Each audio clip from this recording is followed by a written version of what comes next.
How to Listen to Music by Henry Edward Crable, Chapter 6, At a Pianoforte Recital, Part 2. The courant, or corrent, teaches la volta's high and swift corantos, says Shakespeare, is a French dance which was extremely popular in the 16th, 17th, and 18th centuries, a polite dance like the minuet. It was in triple time, and its movement was bright and brisk, a merry energy being imparted to the measure by the prevailing figure, a dotted quarter note, an eighth, and a quarter in measure, as illustrated in the following excerpt, also from Mersenne.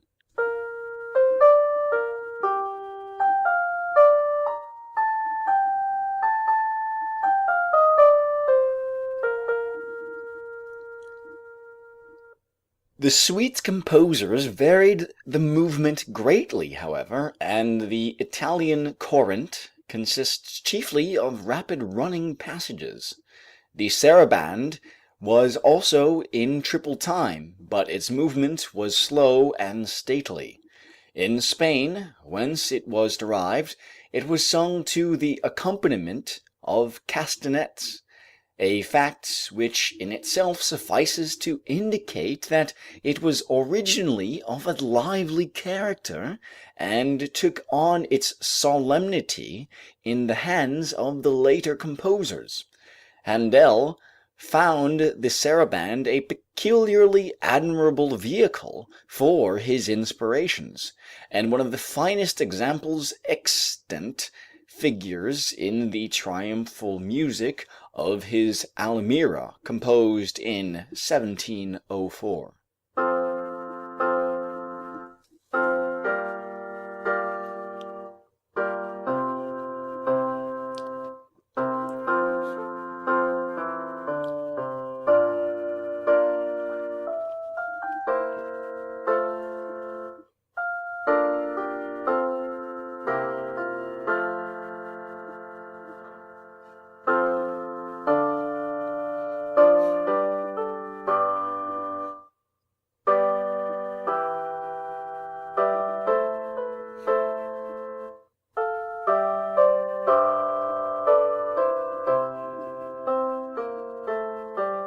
Seven years after the production of Almira, Handel recurred to this beautiful instrumental piece, and out of it constructed the exquisite lament beginning Lascia ch'io pianga in his opera Rinaldo.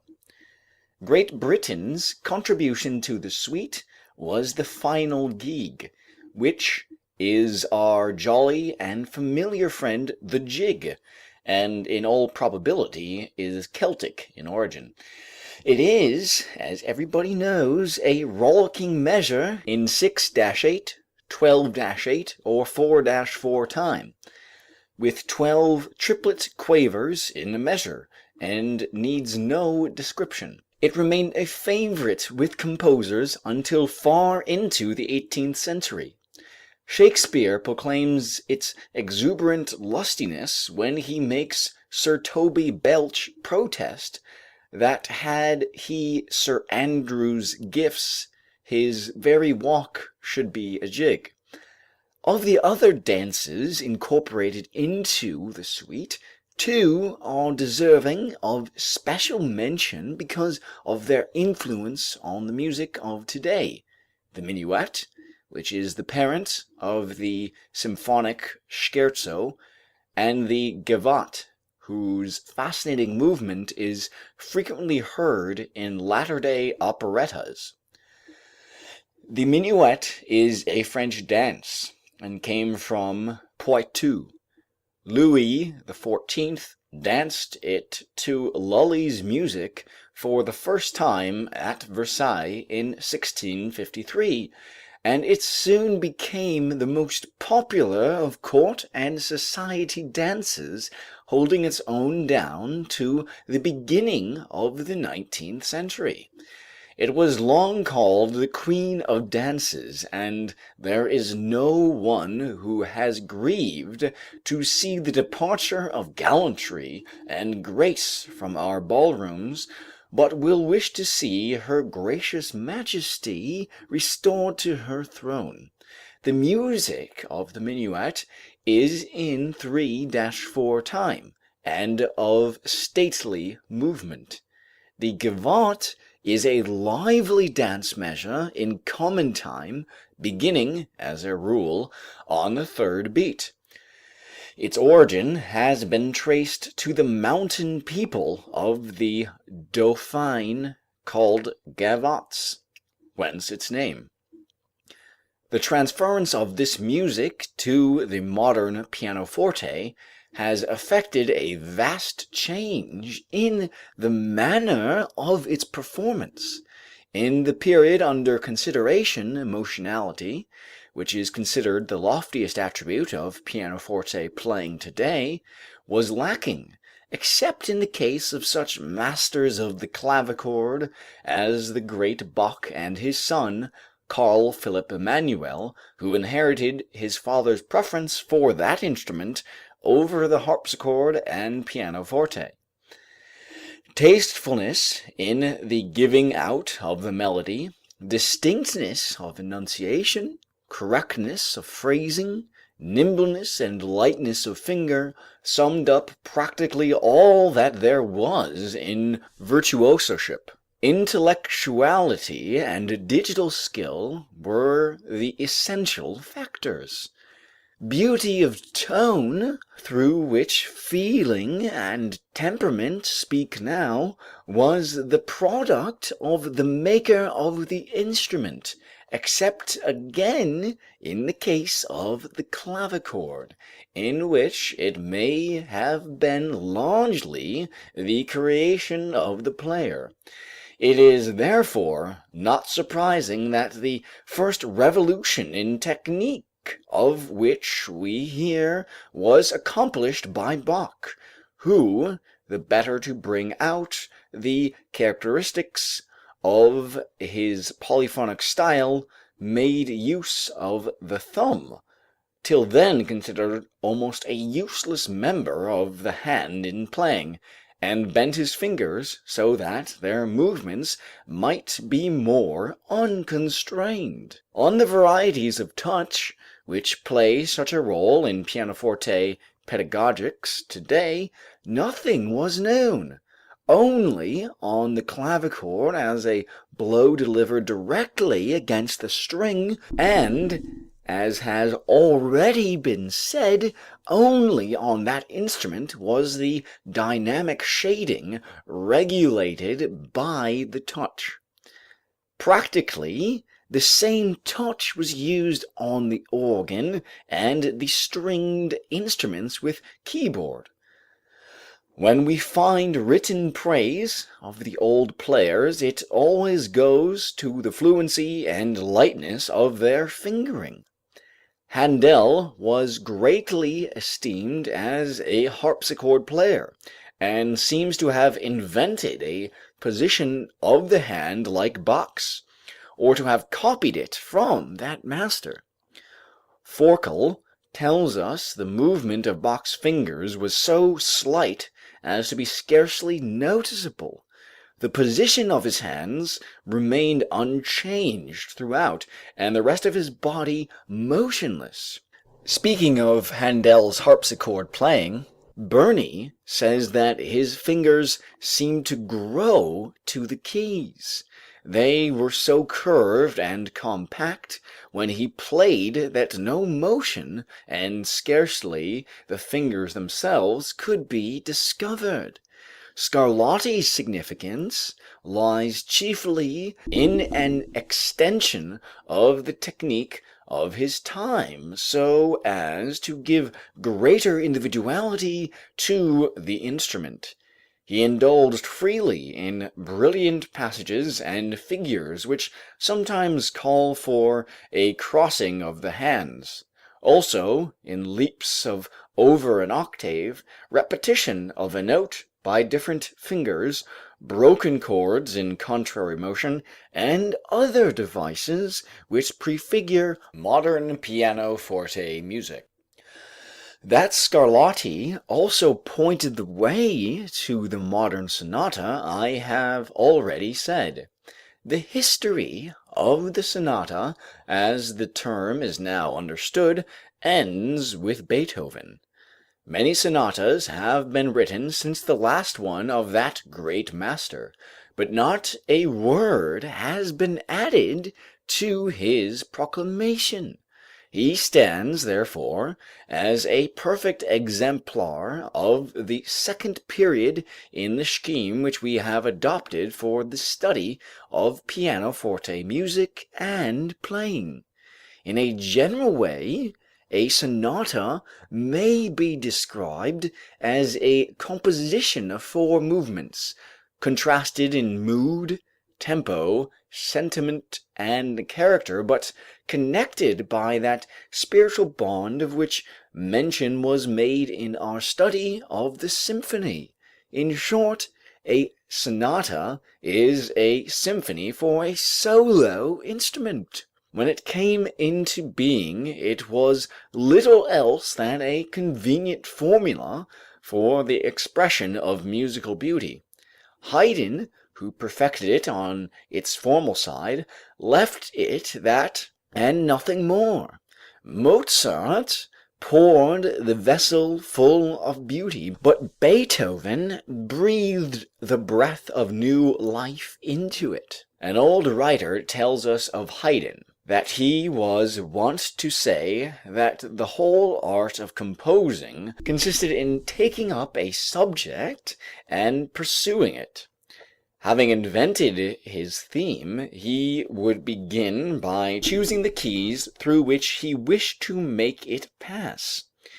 His exquisite feeling gave him a perfect knowledge of the greater or less degree of effect which one chord produces in succeeding another, and he afterward imagined a little romance which might furnish him with sentiments and colors. Beethoven began with this sentiment and worked from it outwardly, modifying the form when it became necessary to do so, in order to obtain complete and perfect utterance.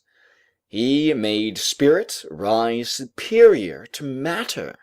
This must be borne in mind when comparing the technique of the previous period with that of which I have made Beethoven the representative. In the little that we are privileged to read of Mozart's style of playing, we see only a reflex of the players who went before him, saving as it was permeated by the warmth which went out from his own genial personality.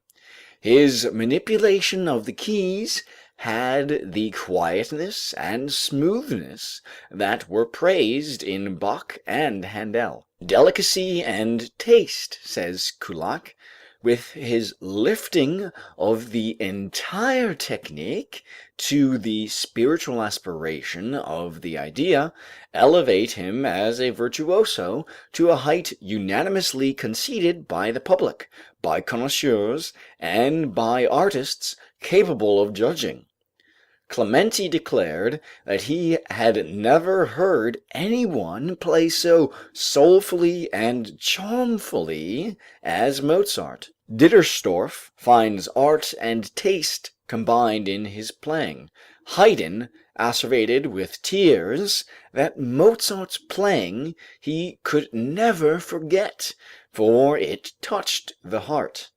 His staccato is said to have possessed a peculiarly brilliant charm. The period of C.P.E. Bach, Haydn, and Mozart is one in which the pianoforte gradually replaced its predecessors, and the first real pianist was Mozart's contemporary and rival, Muzio Clementi. His chief significance lies in his influence as a technician, for he opened the way to the modern style of play with its greater sonority and capacity for expression.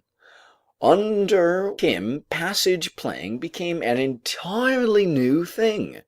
Deftness, lightness, and fluency were replaced by stupendous virtuosoship, which rested, nevertheless, on a full and solid tone.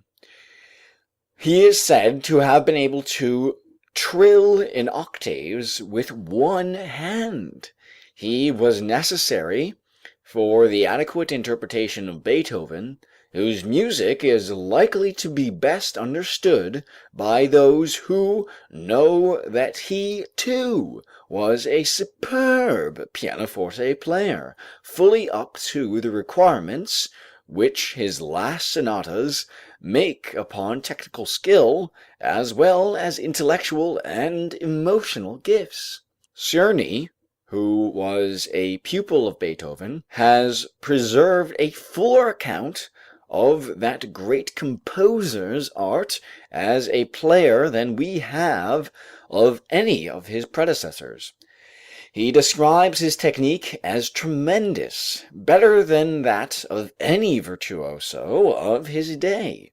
He was remarkably deft in connecting the full chords in which he delighted, without the use of the pedal. His manner at the instrument was composed and quiet. He sat erect, without movement of the upper body, and only when his deafness compelled him to do so, in order to hear his own music, did he contract a habit of leaning forward.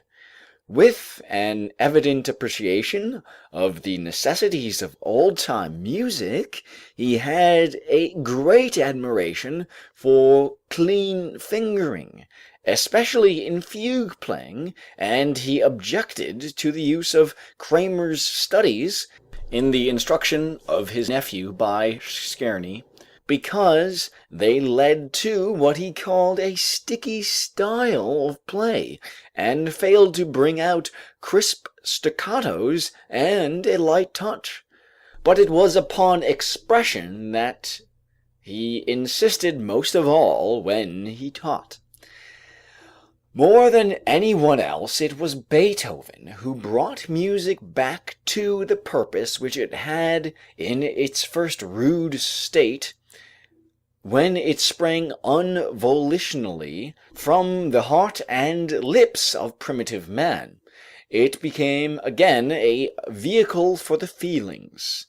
As such it was accepted by the romantic composers, to whom he belongs as father, seer, and prophet, quite as intimately as he belongs to the classicists, by reason of his adherence to form as an essential in music. To his contemporaries he appears as an image breaker, but to the clearer vision of today he stands an unshakable barrier to lawless iconoclasm. Says Sir George Grove, quoting Mr. Edward Dan Reuther, in the passages within the inverted commas, that he was no wild radical altering for the mere pleasure of alteration, or in the mere search for originality, is evident from the length of time during which he abstained from publishing, or even composing works of pretension, and from the likeness which his early work possess to those of his predecessors. He began naturally with the forms which were in use in his days, and his alteration of them grew very gradually with the necessities of his expression. The form of the sonata is the transparent veil through which Beethoven seems to have looked at all music, and the good points of that form he retained to the last. The triune symmetry of exposition, illustration, and repetition, which that admirable method allowed and enforced, but he permitted himself a much greater liberty than his predecessors had done in the relationship of the keys of the different movements and parts of movements, and in the proportion of the clauses and sections with which he built them up. In other words, he was less bound by the forms and musical rules, and more swayed by the thought which he had to express and the directions which that thought took in his mind. It is scarcely to be wondered at that when men like Schumann and Chopin felt the full force of the new Evangel which Beethoven had preached, they proceeded to carry the formal side of poetic expression, its vehicle, into regions unthought of before their time. The few old forms had now to give way to a large variety. In their work, they proceeded from points that were far apart. Schumann's was literary, Chopin's political.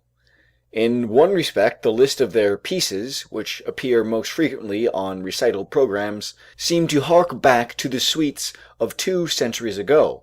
They are sets of short compositions grouped either by the composer, as is the case with Schumann, or by the performer, as is the case with Chopin, in the hands of Mr. Paderewski.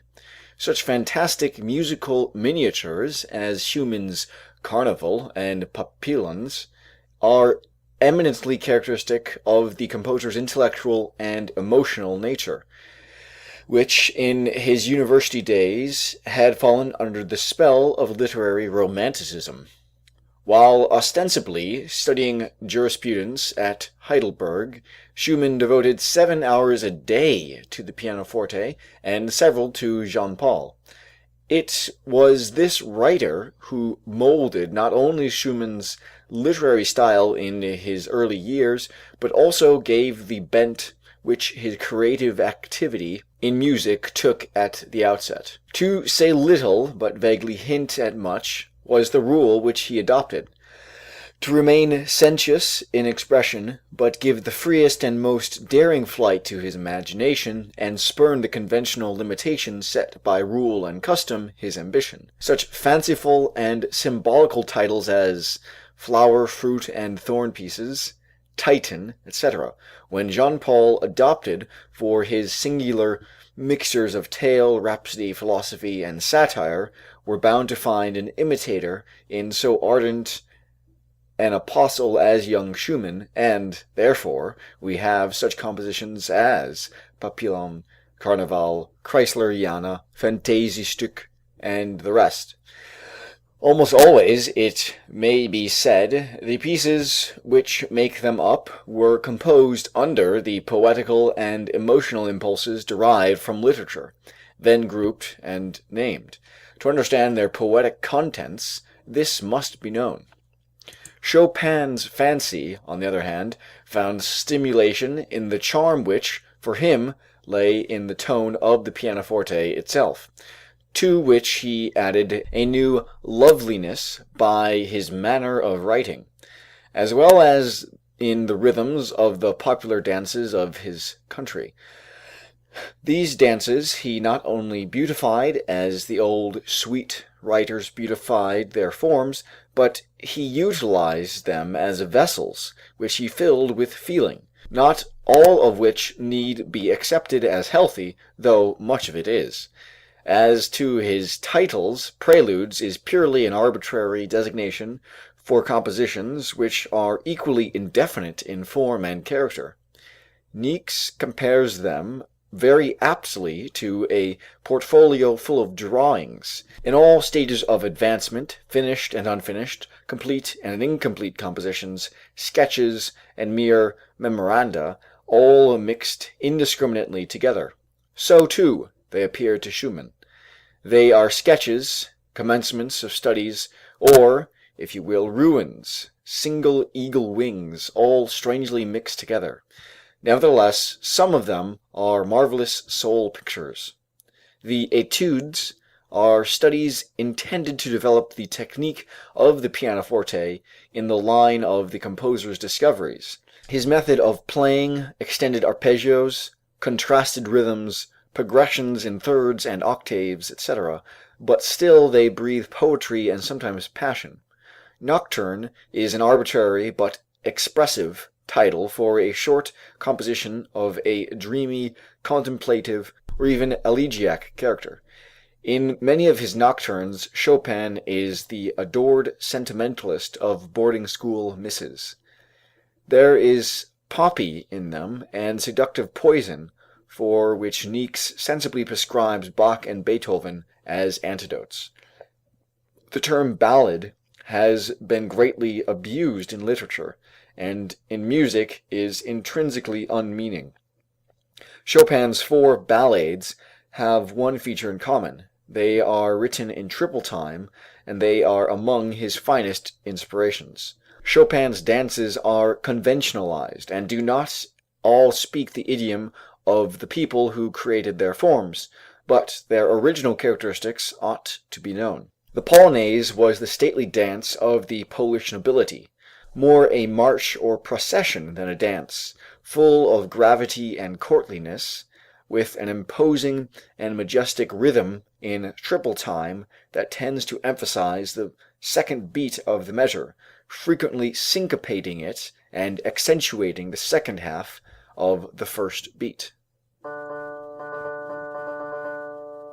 National color comes out more clearly in his mazurkas. Unlike the Polonaise, this was the dance of the common people, and even as conventionalized and poetically refined by Chopin, there is still in the mazurka some of the rude vigor which lies in its propulsive rhythm.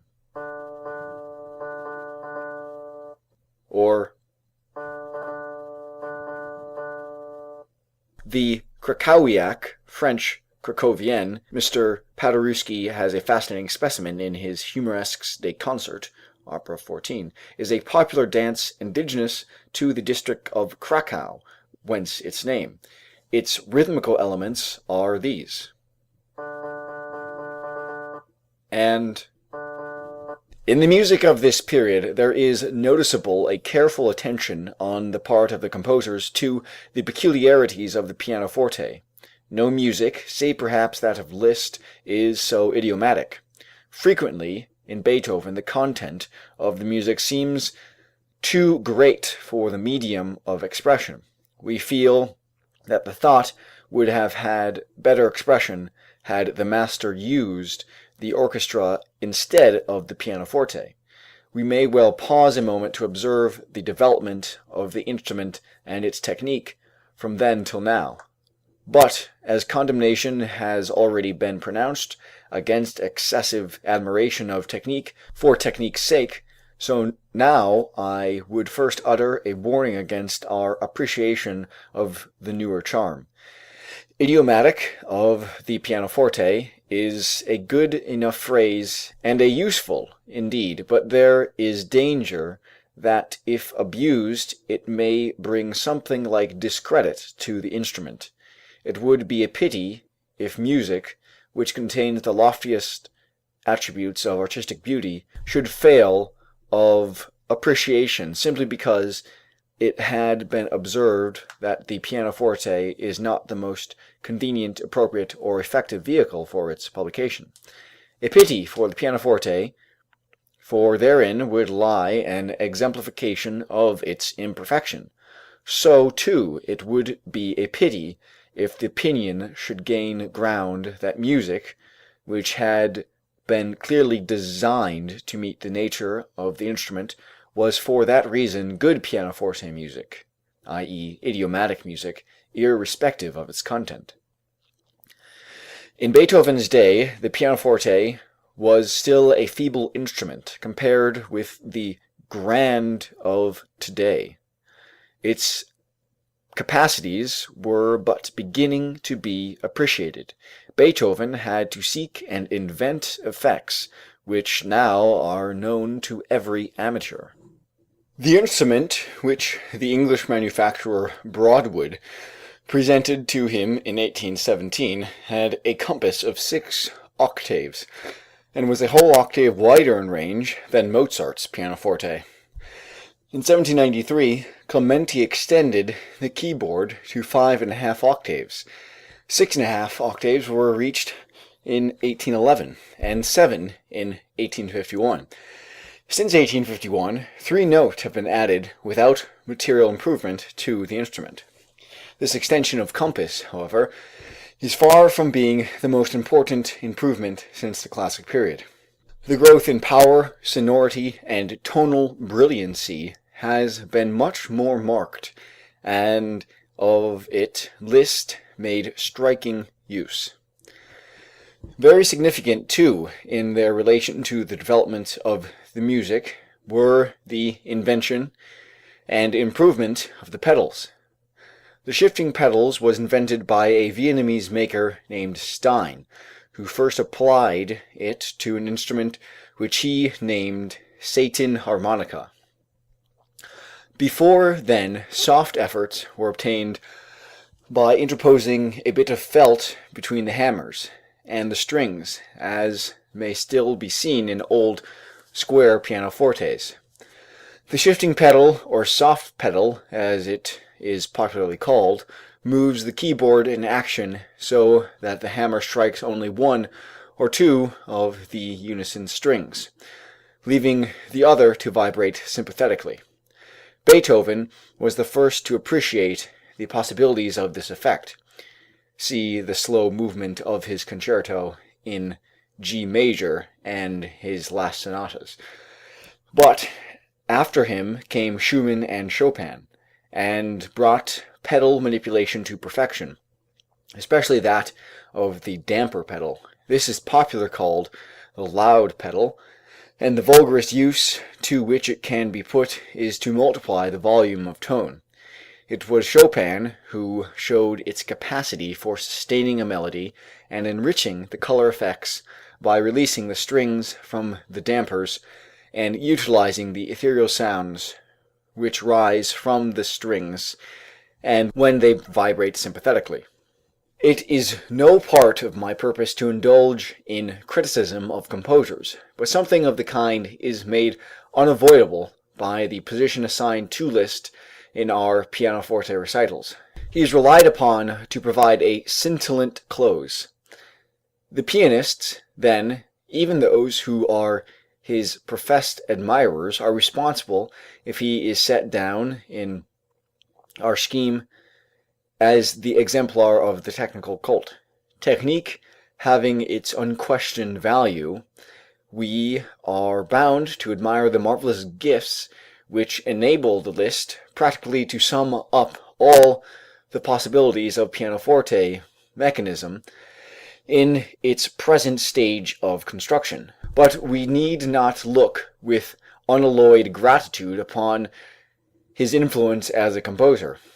There were, I fear, 2 sides to Liszt's artistic character as well as his moral.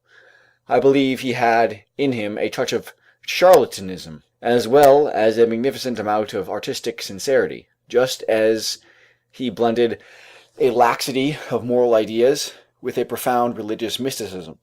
It would have been strange indeed, growing up as he did in the white sepulchre of Parisian salon life, if he had not accustomed himself to sacrifice a little of the soul of art for the sake of vainglory, and a little of his poetry and feeling to make display of those dazzling digital feats which he invented. But, be it said to his honor, he never played mountebank tricks in the presence of the masters whom he revered.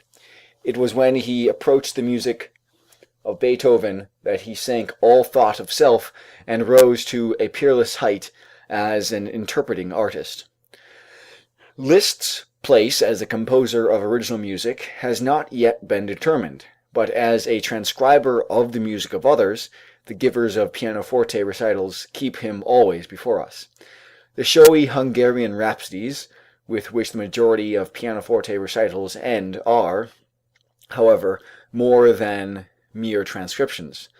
They are constructed out of the folk songs of the Magyars, and in their treatment the composer has frequently reproduced the characteristic performances which they receive at the hands of the gypsies from whom he learned them. The fact and the belief to which Liszt gave currency in his book Des Bohemiens et de leur musique en Hongrie have given rise to the almost universal belief that the Magyar melodies are of gypsy origin. This belief is erroneous.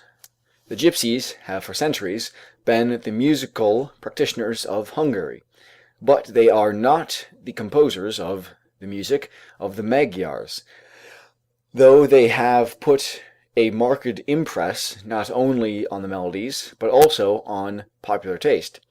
The Hungarian folk songs are a perfect reflex of the national character of the Magyars, and some have been traced back centuries in their literature, though their most marked melodic peculiarity, the frequent use of a minor scale containing one or even two superfluous seconds, as thus, may be said to belong to Oriental music as a whole, and the Magyars are Orientals. The songs have a rhythmical peculiarity which is a direct product of the Magyar language. This peculiarity consists of a figure in which the emphasis is shifted from the strong to the weak part by making the first take only a fraction of the time of the second, thus, or in Scottish music, this rhythm also plays a prominent part, but there it falls into the beginning of a measure, whereas in Hungarian it forms the middle or end. The result is an effect of syncopation which is peculiarly forceful.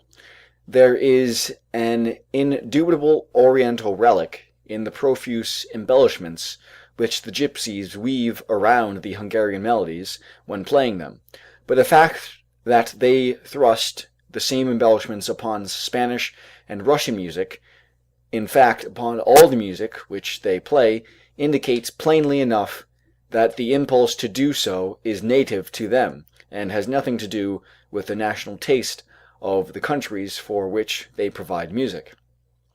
Liszt's confessed purpose in writing the Hungarian Rhapsodies was to create what he called gypsy epics.